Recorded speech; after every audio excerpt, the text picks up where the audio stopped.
ফরিদপুরের ভাঙ্গায় লালন আনন্দধামে হামলা, ভাঙচুর ও অগ্নিসংযোগের ঘটনায় মামলা হয়েছে। এ বিষয়ে সোমবার সন্ধ্যায় আনন্দধামের প্রতিষ্ঠাতা সদরপুর সরকারি কলেজের বাংলা বিভাগের সহকারী অধ্যাপক সৈয়দ জাহিদ হাসান লিখিত অভিযোগ দিয়েছেন বলে জানান ভাঙ্গা থানার ওসি মোহাম্মদ মোকছেদুর রহমান।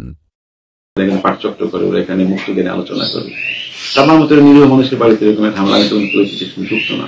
মানুষের কথা বলি, মানুষের গান গায়ে, মানুষের জন্য লেখালেখি করি। তিনি সাংবাদিকদের বলেন, অভিযোগ পাওয়ার পর আমি নিজে ঘটনাস্থল পরিদর্শন করেছি। হামলার সত্যতা পাওয়া গেছে। বুধবার রাতে তিনি বলেন, অভিযোগটি মামলার এজাহার হিসেবে নথিভুক্ত করা হবে। এ ঘটনার দুষ্টু চক্রকে খুঁজে বের করার জন্য ভাঙ্গা থানার এসআই অমিয় চক্রবর্তীকে দায়িত্ব দেওয়া হয়েছে। 13 সালে কাউলিবেড়া ইউনিয়নের মোটরা গ্রামে 51% জমির উপর এ লালন আনন্দধাম প্রতিষ্ঠা করেন সৈয়দ জাহিদ হাসান। তিনি সদরপুর সরকারি কলেজের বাংলা বিভাগের সহকারী অধ্যাপকও। এই আনন্দধামে নিয়মিত পাঠচক্র, লোকসাহিত্য নিয়ে গবেষণাসহ লোকগান ও লালন সঙ্গীত, রবীন্দ্র, নজরুল, জসিম উদ্দিনের জন্মজয়ন্তী পালনসহ বিভিন্ন কার্যক্রম পরিচালিত হয়ে আসছিল। এসব আসরে দেশের বিভিন্ন বিশ্ববিদ্যালয়ের শিক্ষক, গবেষক ও শিক্ষার্থীরা সমবেত হতেন। রোববার রাত 3টার দিকে আনন্দধামটিতে দুষ্কৃতকারীরা লালন ফকিরের ছবি, মূল্যবান বই ও জার্নাল, একতারা, দোতারা, বায়া, জুড়ি, গিটারসহ বেশ কিছু বাদ্যযন্ত্র পুড়িয়ে দেয়। ভাঙচুর করা হয় ঈশ্বরচন্দ্র বিদ্যাসাগরের ভাস্কর্য। এ বিষয়ে ভাঙ্গা থানায় দেওয়া লিখিত অভিযোগে ধামের প্রতিষ্ঠাতা সৈয়দ জাহিদ হাসান উল্লেখ করেন, আমি 13 সালের 1 জানুয়ারি ভাঙ্গা থানাধীন কাউলিবেড়া ইউনিয়নের মোটরা গ্রামে লালন আনন্দধাম প্রতিষ্ঠা করি। ওই আনন্দধাম প্রতিষ্ঠার পর থেকে এলাকার কিছু উচ্ছৃঙ্খল, বখাটে, মৌলবাদী মনোভাবাপন্ন তরুণ আমার বিরোধিতা শুরু করে।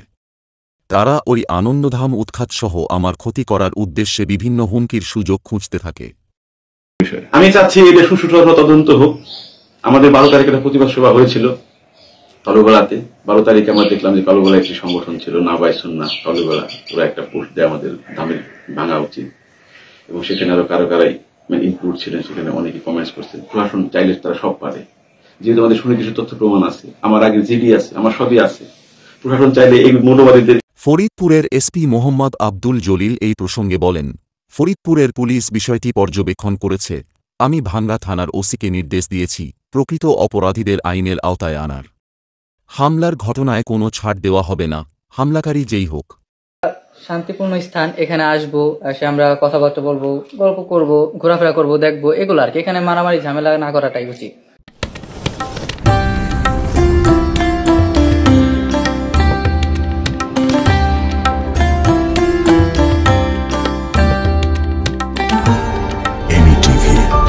স্বাধীন বাংলার স্বাধীন কণ্ঠ।